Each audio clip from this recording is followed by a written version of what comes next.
everybody, Arthur here with another unboxing video. Today we have Savage World Thundercats, and as you can see, it's Lino. And these guys are made by Funko, and I was sort of on edge of this Savage World line. You know, they released the Mortal Kombat wave. They almost had me because I was like, man, that Scorpion does look pretty sick. And then we ended up getting the horror ones with like Freddy, Jason, Pinhead, Michael Myers. And I was like, man, Michael Myers looks cool. Jason looks pretty decent. And I was like, oh man, I was like, Pinhead looks so good. Andy comes to the cube. But I held myself, I restrained myself from investing into such figures, as I just didn't want to get into another line of figures. Then they released Thundercats, and I saw, you know, Not Another Retro Channel's video where he picked his up, and I saw Pixel Dan review these, and I'm like, these figures are not bad. And honestly, they're He-Man proportion, you know, very based off the He-Man style. And if you think about it, the originals didn't have much more articulation than these guys right here. So they come in this really long card package. It does say Funko at the bottom. We get some really nice blurry, there we go. We get some really nice lino art right there. It does say 5.5-inch figure. A bunch of warning and choking hazards up there. And then we have everybody from the entire first wave. So I ended up scoring all of them except for Panthro, as Funko's been shipping these out to GameStop and not packaging very well, so they're breaking. Like the GameStop said that their Mumra, the first two I think, or first one, had a broken waist, and then their Panthros both were broken as well. And then the next wave that'll be coming out, we get all these. So I mean, just like 8 figures, gonna look good together, and honestly, I'm impressed. I am impressed, but let's go ahead and get Lino out of his plastic prison. So we got Lino out of the packaging, and he looks very, very good. He comes with 2 accessories, and one of them being his iconic claw glove, which you really can't see because it's blurry. There we go. So we got the painted on little jewels, sculpted fur. Could have used a wash a little bit.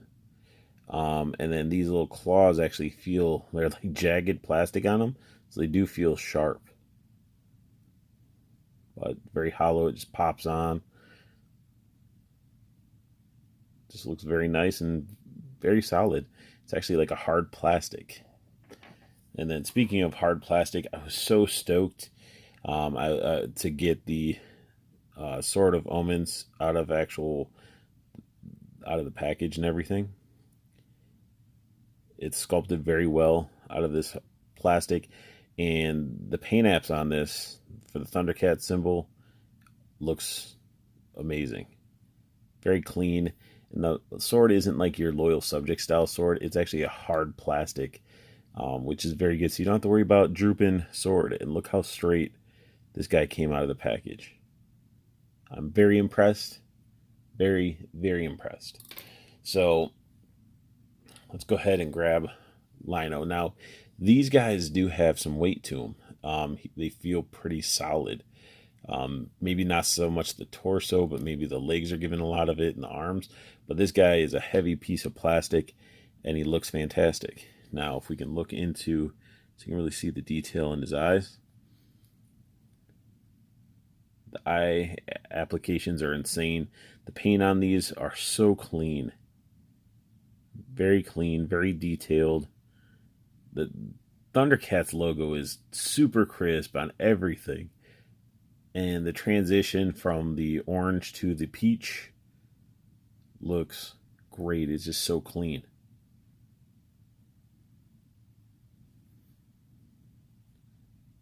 Sculpt work looks just great. He has no booty. No booty!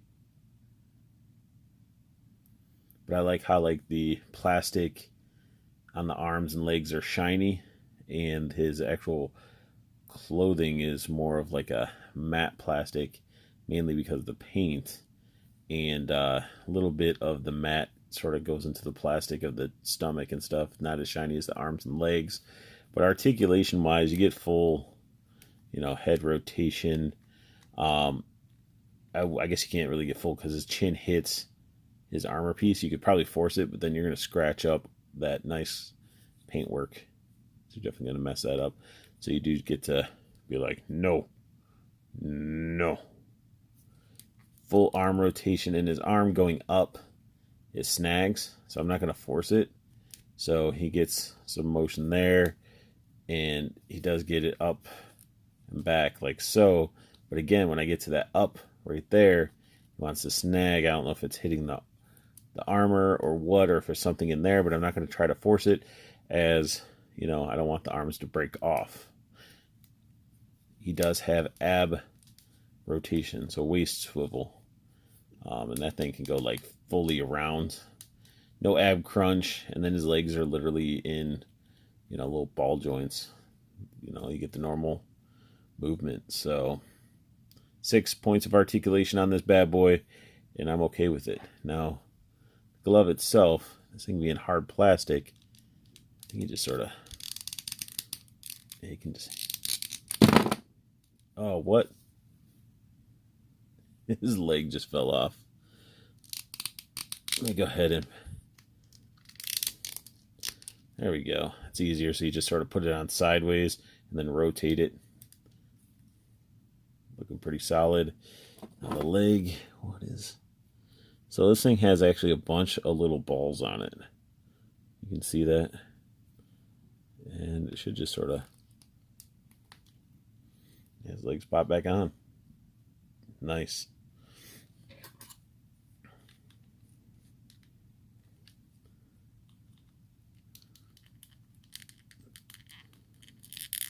You gotta really force, since it's not like a soft plastic, you really gotta work these guys in there.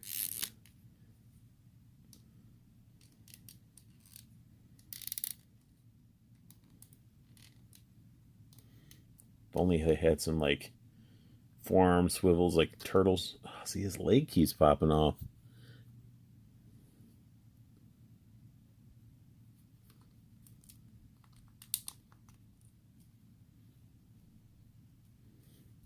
I didn't like the noise that thing made. So you can't really get much posing out of them, I mean, with the limited articulation, but these guys are going to look great on a shelf, especially if you have all the other, like, Loyal Subjects or other Thundercats figures, or even He-Man figures. I mean, it's going to look great on a shelf.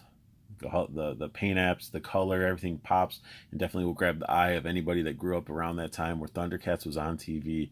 And that really sums up my unboxing review of the Funko Savage World Thundercats Lino figure. If you guys like what you saw, hit that thumbs up, subscribe if you want to see more, and I want you guys just to check out the Toyco Collectibles group. Go ahead and check out the Facebook groups down below. One is for the community, you just join in, talk figures, show figures, you know, have a good time. The other one is definitely the pre-orders, where you can get really good deals on pre-orders of items and knowing when stuff's coming out, and make sure you get dibs on it and not struggling at the last minute to try to get it. And as always, I want you to have the best luck hunting, keep on collecting, and have a beautiful day.